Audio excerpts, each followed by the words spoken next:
여러분 반갑습니다. 김주영 변호사입니다.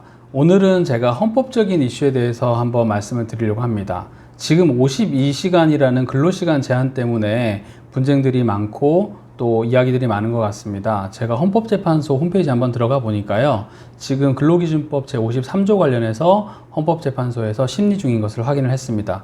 이 규정 자체가 뭔지를 한번 아셔야지 이야기가 될 것 같아서요. 제가 친절하게 한글 파일로 한번 보여드리면서 설명을 드리려고 합니다. 근로기준법 제50조를 보면 제1항에 1주간의 근로시간은 이제 40시간을 초과할 수 없다라고 되어 있는데 지금 문제가 되는 이 조문은요. 53조입니다. 53조 제1항을 보면 연장 근로시간이 제한된다는 거죠. 즉 일주일간에 12시간을 한도로만 근로시간을 연장할 수 있다라고 되어 있습니다. 물론 여기에는 예외가 있긴 한데 이것 자체가 문제가 있다고 해서 헌법재판소에 사건이 지금 가 있는 상황인 것 같습니다. 그렇다면은 뭐 때문에 문제제기를 하는 건지는 한번 살펴볼 필요가 있을 것 같습니다. 지금 문제되는 게 아까 전에 그 12시간 초과 근무 시킬 수 없다라는 거, 그게 2년 이하의 징역이나 2천만 원 이하의 벌금형에 처하도록 되어 있는데 미국에서도 116년 전에 유사한 사례가 있었던 걸로 파악이 됩니다. 한번 보시면 바로 조셉 로치너 대 뉴욕주 사건인데요. 이 조셉 로치너라는 사람이 근로자한테 법에서 정해진 것보다 초과 근로를 시켜가지고 $50의 벌금을 받게 됐고, 이걸 가지고 연방 대법원에 문제 제기를 했던 그런 상황인 것 같습니다. 1905년도에 있었던 사건입니다. 무려 어떤 내용이냐면요. 뉴욕주에는 노동법이 있었어요. 문제가 됐던 법의 내용은 바로 근로시간과 관련된 거였는데요. 빵집과 제과점 관련된 근로시간이었습니다. 어떠한 근로자도 일하는 것이 허락되지 않는다. 좀 이상하죠, 표현 자체가. more than 60 hours. 그러니까 한 주에 60시간 이상 일하는 것 자체가 허락되지 않는다라는 겁니다. 그리고 하루에 10시간 이상 일하는 것이 허락되지 않는다는 겁니다. 다만 여기는 예외가 있는데 주의 마지막 날 더 짧게 일하기 위한 목적을 제외하고는 허용되지 않는다라고 보았다는 겁니다. 그러면 이것 때문에 이걸 어겨서 처벌을 받은 사람이 바로 로치너인데, 이 로치너는 문제가 있다고 제기를 했다라는 거죠. 왜 그랬을까요? 한번 볼까요? 자, 이 사안을 판단하기 전에 연방대법원에서는 involuntary labor, 그러니까 강제노동 관련된 이슈는 문제 삼지 않고 판단하겠다라고 봤습니다. 강제노동 이슈는 없다라고 보고 자발적으로 서로 계약에 의해서 근로를 했는데도 불구하고 그것을 처벌할 수 있는지가 쟁점이 되었던 사건이에요. 여기서 보면 제가 노란색으로 하이라이트를 했는데 right of contract, 그러니까 이 근로한 사람과 일을 시킨 사람 사이에는 계약 자유의 원칙이 있지 않느냐라고 얘기를 하면서요. 바로 미국의 수정헌법 14조를 근거로 들었습니다. 수정헌법 14조를 보면 생명, 자유, 재산에 대해서는 적법 절차에 의하지 않고는 박탈할 수 없다라는 게 주요 내용입니다. 이 수정헌법 14조의 이슈가 왜 이 사안에 있다라고 보는 거냐면 바로 노동력을 사고 팔 수 있는 것이 바로 자유라는 것에 포함된 것이 아니냐라고 보는 겁니다. 여기에 대해서 뉴욕주는 Safety, Health, Morals and General Welfare of the Public 이라고 해서요. 안전이나 건강 그리고 공공의 복지를 위해서 이것을 제한할 수 있다라고 본 거예요. 그러니까 누구 말이 맞는지를 따져보자라고 한 거거든요. 참고로 제가 수정헌법 제14조 중에 일부를 한번 가지고 와봤습니다. 이 수정헌법은 결국은 미합중국을 이루는 여러 주를 규율하는 거니까 어떤 주도 정당한 법의 절차에 의하지 아니하고는 어떠한 사람으로부터도 생명, 자유 또는 재산을 박탈할 수 없으며 그 관할권 내에 있는 어떤 사람에 대하여도 법률에 의한 동등한 보호를 거부하지 못한다라고 해서요. 생명, 자유, 재산이라는 것에 대해서는 due process에 따라야 된다라는 거고, 그리고 equal protection이라 그래서 동등한 보호를 해줘야 된다라는 그런 이제 조문이거든요. 우리나라 헌법에는 뭐라고 되어 있을까요? 제 32조를 보니까요. 제1항에 모든 국민은 근로의 권리를 가진다라고 되어 있습니다. 자, 우리가 근로라는 게 과연 권리로 볼 수 있는 건지에 대해서도 좀 의문이 있습니다. 일을 하고 싶어서 하는 사람은 없다라고 모두가 다 생각할 수 있지 않습니까? 자, 그런데 이렇게 생각하면 어떠실까요? 저처럼 애 아빠인 사람이 있는데 일을 하고 싶습니다. 그런데 그 사람에게 일을 하지 마라고 한다면 제가 엄청난 자산가가 아닌 이상은 저는 팔 수 있는 게 제 노동력밖에 없는데 제가 그 노동력을 못 팔게 되지 않습니까?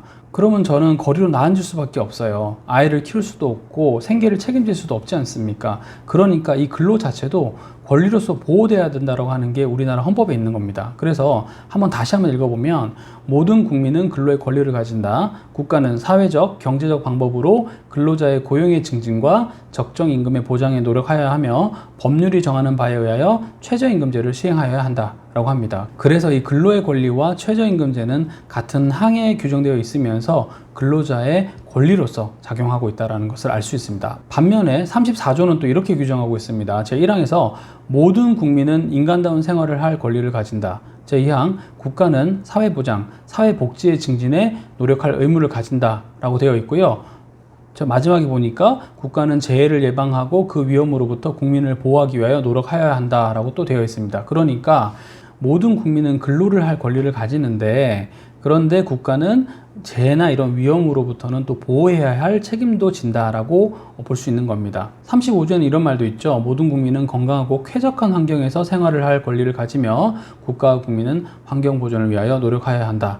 추상적이긴 하지만 환경권 같은 것들도 이제 규정이 되어 있습니다. 자, 그러면 다시 로치너 사건으로 돌아가서 무엇이 문제되었을까요? 여기서도 이런 공방이 계속 되어 있습니다. 첫 번째, right to labor. 그러니까 노동할 권리가 있지 않습니까? 라고 얘기를 합니다. 그리고 이 노동할 권리 관련해서 The right of an individual to labor for such a time as he may choose. 그러니까 이 권리는 또 구체적으로 뭘 말하는 거냐면 자신이 선택한 시간만큼 일할 수 있는 권리를 얘기하는 것이다 라고 얘기를 하는 거고요. 그리고 반면에 주로서는 어떤 게 있느냐? The right of the state to prevent the individual from laboring beyond a certain time. 그러니까 어떤 주가 정하는 특정한 시간을 초과해서 근로하는 것을 막을 권리가 주에게 있지 않느냐라는 논쟁이 있었다라는 겁니다. 자, 그러니까 이제 문제가 되는 거죠. 아까 우리 헌법에 나와 있던 내용과 매우 흡사한 논의가 116년 전에 이제 미국에서 있었던 겁니다. 그래서 어떤 논의들이 더 이루어졌을까요? Protection of the class of people engaged in labor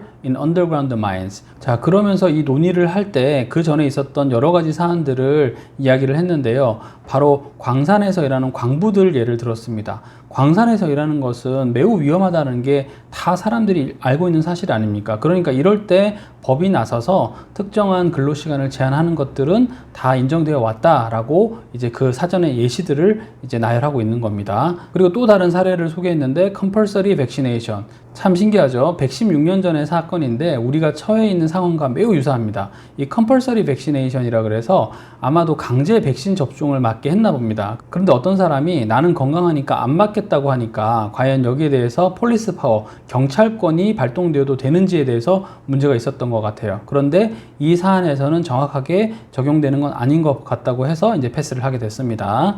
자, 그리고 나서 There is a limit to the valid exercise of the police power by the state. 그러니까 결국은 인정할 수밖에 없는 게 경찰권, 즉 주가 행사하는, 국가가 행사하는 경찰권, 혹은 여기서는 이제 사법 처리를 하는 그런 걸 얘기하겠죠. 이런 사법권에는 한계가 존재한다는 건 인정해야 된다라고 본 거예요. 그러면서 이 사람한테 벌금을 부과하는 게 무제한으로 행사되는 건 아니니까 과연 그게 정당했는지를 연방대법원에서 알아보겠다라고 얘기를 한 겁니다. fair, 공정하고 reasonable하고 appropriate, 적절한 경찰권의 행사였는지 아니면 그것이 unreasonable, 비합리적이고 unnecessary, 불필요한 그런 것이었는지를 한번 살펴봐야 된다는 겁니다. 이 노동력을 사고 파는 것에 관련해서 말이죠. 그러면서 이런 이야기를 하게 돼요.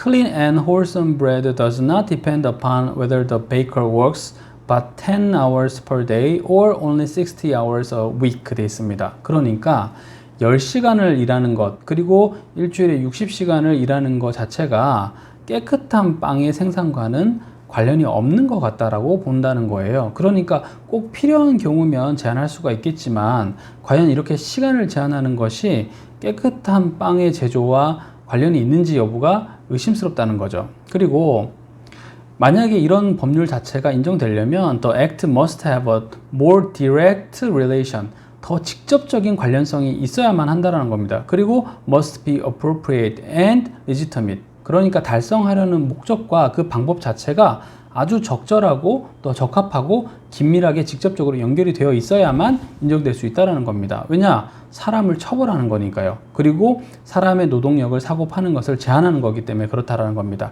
그래서 여기서는 뭐라고 했냐면 In our judgment, no reasonable foundation. 그러니까 결정을 하는데 합리적인 근거가 없다라고 보겠다라고 결정을 했다라는 겁니다.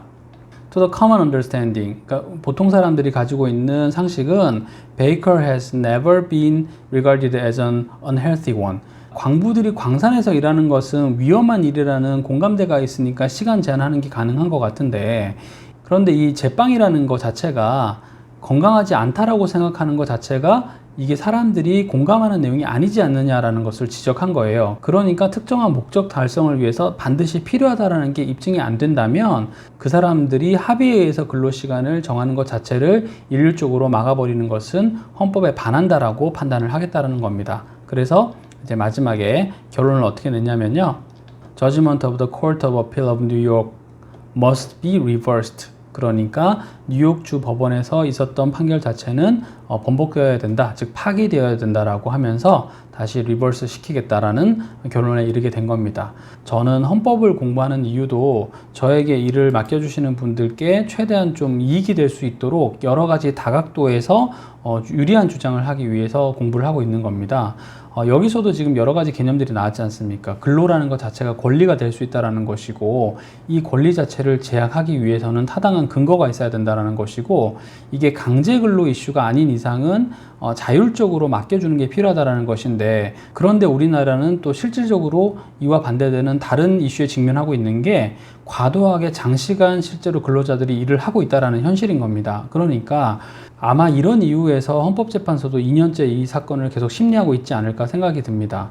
제가 오늘 설명드린 이 사례는 116년 전의 사례이고요. 이 이후에 연방대법원에서는요, 근로시간 제한이나 이런 것들도 가능하다는 취지로 기존의 입장을 번복한 것으로 제가 알고 있습니다. 지금 우리나라에서 이루어지고 있는 논의 자체도 52시간이 과연 적절한가인데, 아마 이 52시간은 과로 기준에서 가지고 온 시간이지 않을까 싶습니다. 그 과로 기준을 충족하게 되면, 계속해서 과로 기준에 충족하는 근로를 하게 되면 결국은 사람들의 건강을 해치게 되니까, 국가 자체가 원하는 것은 자신의 국민들이 건강하게 그리고 강하게 유지되는 것을 원하는 것이 국가의 본질이기 때문에 국가는 그것을 입법적으로도 요구할 수 있다라고 하는 게 아마 이제 주된 논거가 아닐까 싶습니다. 오늘 제가 소개해드린 내용은 관심 있으신 분들은 또 재밌게 보셨을 것 같고요. 또 별로 관심이 없으신 분들은 너무 지루한 논의를 한 게 아닌가라고 생각하실 수 있을 것 같습니다. 제가 앞으로도 법 관련된 내용 중에서 공유드리면 좋겠다 싶은 것들은 제가 주제를 삼아서 최대한 친절하게 또 설명을 드릴 수 있도록 하겠습니다. 오늘도 끝까지 시청해 주셔서 감사합니다. 저는 김주영 변호사였습니다.